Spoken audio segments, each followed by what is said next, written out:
Hi everyone. We're going to be reading the story The Good Egg. It's from the creators of The Bad Seed, and it's by Jory John and Pete Oswald. And this right here, The Good Egg, is an idiom, and this week we'll be looking at idioms. So hopefully you watched that video and you're getting excited for our assignment. But I just wanted to read you this book real quick to give an example of an idiom. So The Good Egg.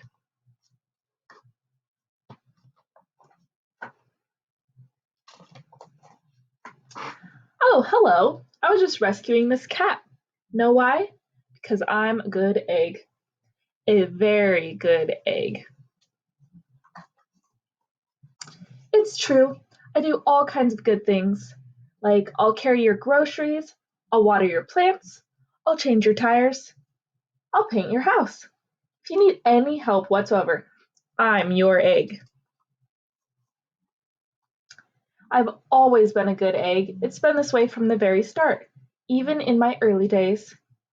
Back at the store, there were a dozen of us living together under one recycled roof. There was Meg and Peg and Greg and Clegg and Shell and Shelley and Sheldon and Shelby and Egbert and Frank and other Frank. The other 11 eggs weren't on their best behavior. They weren't exactly good. They ignored their bedtime. They only ate sugary cereal. They threw tantrums. They cried for no reason. And they broke their stuff on purpose. Meanwhile, I tried to take charge. I tried to fix their bad behavior. I tried to keep the peace because I was a good egg. A very good egg. Nobody seemed to care, though. Every night I was exhausted. My head felt scrambled. Then one fateful morning, I noticed some cracks in my shell. Yikes. They were everywhere. Oh, it says kick me. That's not nice. My doctor said it was from all the pressure I was putting on myself, the pressure of making sure everyone was as good as me. I was cracking up. Literally. Something had to change. I'd had enough.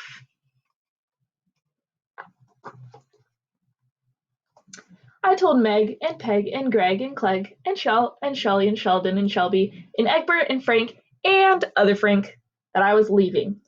I can't be the only good egg in a bad carton, I said. Blah, blah, blah, they replied. I left that night. I wandered from town to town. The hours became days. The days became weeks. I lost track of time. I was alone. Out there on the road under the stars, I really tried to focus on myself and what I needed. I took walks. I read books. I floated in the river. I wrote in my journal. I found simple moments to be quiet. I breathed in and I breathed out. I even started painting. Sounds like some of the things we're doing right now. For once, I found time for me. And guess what? Little by little, the cracks in my shell started to heal. My head no longer felt scrambled. I started to feel like myself again. So I've made a big decision. I'm returning to my old carton and my friends. Besides, I'm kind of lonely out here. This time, I know what I need to do. I'll try not to worry so much. I'll be a good egg to my fellow eggs, while also being good to myself. Here we go. Everybody missed me. I missed them too. Hello, Meg. Howdy, Peg. Hey, Greg. Greetings, Clegg. What's up, Shell? Aloha, Shelly. Heyo, Sheldon. Hi, Shelby. Good day, Egbert. What's happening, Frank? Howdy do, other Frank. Sure, once in a while someone's still a little bit bad, but it's not like before. Here's what I realized. The other eggs aren't perfect, and I don't have to be perfect either. I'm okay with that. Yep, the old carton's back together. We're a solid dozen again. It's good to be home. The end.